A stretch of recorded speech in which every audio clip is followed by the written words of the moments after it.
하나님 나라 백성인 하백 여러분, 하백의 성경 아카데미에 오신 것을 환영합니다. 이 시간 구약을 읽다 41강 시간입니다. 함께 나눌 주제는 왕정시대의 남왕국 일부입니다. 우리는 지난 시간에 이어서 이 시간에는 선지자 이사야에 대해서 함께 나누겠습니다. 이사야는 8세기 남왕국에서 활동한 선지자입니다. 그는 유대왕 우시야와 요담과 아하스와 히스기야 시대의 유다와 예루살렘에 관하여 계시를 받은 자였습니다. 이사야 6장 1절에서 이사야는 우시야 왕이 죽는 해에 하나님의 부르심을 받았다고 하기 때문에 이사야가 소명을 받은 해는 대략 주전 740년일 것입니다. 이사야는 다음 세 왕이 통치하는 시기에도 계속 예언 사역을 합니다. 히스기야의 통치가 주전 686년에 끝나기 때문에 이사야가 사역한 기간은 주전 740년부터 686년이 됩니다. 우리는 이사야 관련해서 하나님은 이사야를 불러서 반역하는 백성들에게 말씀하신다부터 차근차근 하나씩 살펴보겠습니다. 이사야서의 도입부는 이 선지자가 전하려는 전체 메시지의 논조를 결정합니다. 바로 하나님이 반역을 저지른 자기 백성을 고수하시는 것입니다. 이사야는 이스라엘을 범죄한 나라요, 허물진 백성이요, 행악의 종자라고 묘사합니다. 이사야 선지자는 처음 5장에서 유다와 예루살렘을 여러 가지 수치스러운 대상으로 그려냅니다. 그들은 반항하는 자녀, 불공정으로 가득한 성, 절개 없는 여자, 우상으로 가득한 땅, 교만하고 거만한 자, 끝으로 열매 맺지 못하는 포도밭이라고 이야기합니다. 이사야서를 시작하는 처음 몇 장은 하나님이 공의로우시기 때문에 유다의 심판을 내리시는 것이라는 사실을 강조합니다. 그래서 하나님은 자신의 포도밭을 공의하게 하실 것이며 그의 백성은 사로잡혀 갈 것입니다. 그리고 하나님이 선지자를 부르셔서 하늘의 환상을 보게 하실 때 하나님의 백성에게 내리실 심판은 절정에 달합니다. 이사야는 천사 같은 존재들이 거룩하다, 거룩하다, 거룩하다, 만군의 여호와여, 그의 영광이 온 땅에 충만하더라고 외치는 광경을 보고 하나님의 하늘 성전 보좌에 앉은 모습을 목격합니다. 하나님의 거룩함을 직접 본 선지자는 자신이 부정한 입술을 가진 사람이며 하나님의 임재 앞에 설 수 없는 존재임을 깊이 깨닫게 됩니다. 왜냐하면 만군의 여호와를 보았기 때문입니다. 이사야가 자신의 죄악을 직시할 때 하나님의 놀라우신 자비로 말미암아 이사야의 부정함은 사라지고 그 죄도 용서받았습니다. 이사야는 죄에서 정결함을 받고 이스라엘에 가서 하나님의 말씀을 전포하라는 사명을 받습니다. 하지만 그 백성은 반역하여 그의 말을 듣지 않을 것이었습니다. 가서 이 백성에게 이르기를 너희가 듣기는 들어도 깨닫지 못할 것이요 보기는 보아도 알지 못하리라 하여 이 백성의 마음을 둔하게 하며 그들의 귀가 막히고 그들의 눈이 감기게 하라. 염려하건대 그들이 눈으로 보고 귀로 듣고 마음으로 깨닫고 다시 돌아와 고침을 받을까 하노라란 말씀처럼 이사야의 사역은 자신의 말을 듣지 않는 자들에게 하나님의 말씀을 선포하는 것이었습니다. 이사야는 이스라엘에게 말씀을 선포합니다. 하지만 백성들은 이사야의 말을 들을수록 그 마음이 더욱 강팍해지고 영적으로 더욱 우둔해졌습니다. 이러한 심상은 매우 중요한 것으로서 성경에서 핵심적인 죄로 나타나는 우상숭배와 연결됩니다. 우상숭배는 살아계신 하나님이 아닌 이 땅에 있는 어떠한 존재나 사람을 신뢰하는 것을 말합니다. 실제로 우상숭배는 이사야서가 다루는 주된 주제입니다. 하나님의 백성이 우상처럼 눈이 멀고 귀가 먹다로 넘어갑니다. 당시 남왕국에 있는 하나님의 백성은 은과 금으로 만든 우상을 숭배하고 있었습니다. 선지자는 이렇게 우상을 숭배하는 상황에서 지속적으로 여호와 하나님 외에는 다른 신이 없다고 선포합니다. 이사야에서 하나님은 다음과 같은 질문으로 일갈하십니다. 그런즉 너희가 나를 누구에게 비교하여 나를 그와 동등하게 하겠느냐 하시니라. 너희는 눈을 높이 들어 누가 이 모든 것을 창조하였나 보라. 주께서는 수혜들은 만상을 이끌어내시고 그들의 모든 이름을 부르시나니 그의 권세가 크고 그의 능력이 강함으로 하나도 빠짐이 없느니라. 여호와는 창조주 하나님으로서 이스라엘을 모태에서부터 지어내신 분이십니다. 그분만이 하나님이 되십니다. 이사야는 여호와에 대해서 이렇게 말합니다. 이스라엘의 왕인 여호와, 이스라엘의 구원자인 만군의 여호와가 이같이 말하노라. 나는 처음이요 나는 마지막이라 나 외에 다른 신이 없느니라. 그들에게 알릴지어다. 이사야는 이 유일하시고 참되신 하나님을 알았기 때문에 나무와 은과 금으로 우상을 만드는 일은 어리석다고 말합니다.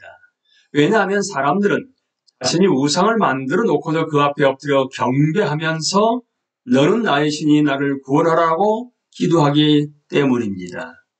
이미 살펴봤듯이 사람은 말할 수 없는 신을 경배하는 편을 좋아합니다. 왜냐하면 신이 그들에게 해야 할 것을 명하는 것이 아니라 오히려 신에게 해야 할 것을 명할 수 있기 때문입니다. 하지만 시편 기자가 증언하듯이 하나님의 백성은 그러한 거짓 예배를 드리면 드릴수록 그들이 예배하는 우상과 같아질 것입니다. 그들의 우상들은 은과 금이요 사람이 손으로 만든 것이라 입이 있어도 말하지 못하며 눈이 있어도 보지 못하며 귀가 있어도 듣지 못하며 코가 있어도 냄새 맡지 못하며 손이 있어도 만지지 못하며 발이 있어도 걷지 못하며 목구멍이 있어도 작은 소리조차 내지 못하느니라. 우상들을 만드는 자들과 그것을 의지하는 자들이 다 그와 같으리로다. 결국 하나님의 백성은 그들의 우상들처럼 눈이 멀고 귀가 먹게 되었습니다. 그렇기 때문에 이사야는 이스라엘에 대해서 다음과 같이 말합니다. 너희 못 듣는 자들아, 너희 맹인들아 밝히 보라. 맹인이 누구냐? 내 종이 아니냐? 누가 내가 보내는 내 사자같이 못 듣는 자겠느냐? 누가 내게 충성된 자같이 맹인이겠느냐? 누가 여호와의 종같이 맹인이겠느냐? 내가 많은 것을 볼지라도 유의하지 아니하며 귀가 열려 있을지라도 듣지 아니하는도다. 이사야는 하나님의 백성이 눈이 있어도 보지 못하고 귀가 있어도 듣지 못한다고 선포합니다. 우리가 창세기를 연구할 때 하나님이 아담을 창조하시면서 눈과 귀와 입이 살아있는 형상으로 만드시고 생기를 불어넣으셨던 장면을 기억할 것입니다. 왜냐하면 아담은 살아계신 하나님의 형상대로 만들어졌기 때문입니다. 이제 우리는 사람이 죄로 인해 영적으로 보지 못하고 듣지 못하게 되어 결국 하나님의 형상이 파괴된 것을 목격합니다. 이사야가 아무리 하나님의 말씀을 선포해도 하나님이 그들을 심판하기로 하셨기 때문에 이스라엘의 마음은 더욱 굳어질 뿐입니다. 이사야는 우상을 만드는 모습을 묘사하고 난 직후에 이스라엘에 대해서 말합니다. 그들이 알지도 못하고 깨닫지도 못함은 그들의 눈이 가려서 보지 못하며 그들의 마음이 어두워져서 깨닫지 못함이니라. 후에 예레미야 선지자와 에스겔 선지자도 하나님의 백성을 비슷하게 묘사합니다. 예레미야는 이스라엘이 눈이 있어도 보지 못하며 귀가 있어도 듣지 못하는 백성이라고 말합니다. 에스겔은 이스라엘을 두고 볼 눈이 있어도 보지 아니하고 들을 귀가 있어도 듣지 아니하나니 그들은 반역하는 족속임이라고 말합니다. 이런 주제와 부합하듯 구약 성경에서 다윗 왕조의 마지막 왕인 시드기야 왕은 눈을 잃은 채로 예루살렘을 떠날 것입니다. 바벨론 왕 느부갓네살이 그의 눈을 파버리기 때문입니다. 어둠 가운데 헤맸던 백성들과 마찬가지로 유다의 마지막 왕은 어두울 때 시력을 잃은 채로 끌려갈 것입니다. 이사야는 이미 이스라엘이 포로로 잡혀갈 것을 선포했습니다. 그리고 정확히 주전 586년에 이스라엘은 그렇게 됩니다. 하나님은 심판 후에 자기 백성을 회복시킬 것이라고 넘어갑니다. 다른 선지자와 마찬가지로 이사야는 바벨론의 포로로 잡혀간 후에 회복의 시대가 임할 것을 봅니다. 이사야는 하나님의 공의가 다스릴 그때를 크게 기대하며 고대합니다. 그때는 보는 자의 눈이 감기지 아니할 것이요 듣는 자가 귀를 기울일 것입니다. 하나님은 자신의 종을 세우실 것이고 그의 빛은 어둠을 비출 것입니다. 이사야는 심판 후에 있을 이 영광스러운 회복의 소망을 선포합니다. 즉 보지 못하던 자가 보게 되고 듣지 못하던 자가 듣게 될 것입니다. 이 희망의 예언을 염두에 두고 연구를 계속하다 보면 예수님께서 공생애를 시작하시면서 회당에서 이사야 선지자의 글을 읽으셨다는 사실을 배우게 될 것입니다. 예수님은 하나님의 영이 자신에게 임했으며 자신을 포로된 자에게 자유를, 눈먼 자에게 다시 보게 함을 전파하도록 부르심을 받았다고 선언하십니다. 그리고 예수님은 책을 덮은 후에 이 글이 오늘 너희 귀에 응하였느니라고도 하십니다. 예수님께서 하신 신유 사역을 보면 특히 눈먼 자를 보게 하시는 경우가 많은데 이는 결코 우연이 아닙니다. 이사야는 하나님의 구원은 회복이 따르기 때문에 눈먼 자들이 볼 것이라고 선언합니다. 또한 세례 요한이 예수님께 사람을 보내어 오시리가 맞는지 아니면 다른 사람을 찾아야 하는지 물었을 때에도 예수님은 그들에게 요한에게 돌아가서 번대로 전하라고 하시며 말씀하십니다. 맹인이 보며 못 걷는 사람이 걸으며 나병 환자가 깨끗함을 받으며 귀 먹은 사람이 들으며 죽은 자가 살아나며 가난한 자에게 복음이 전파된다 하라.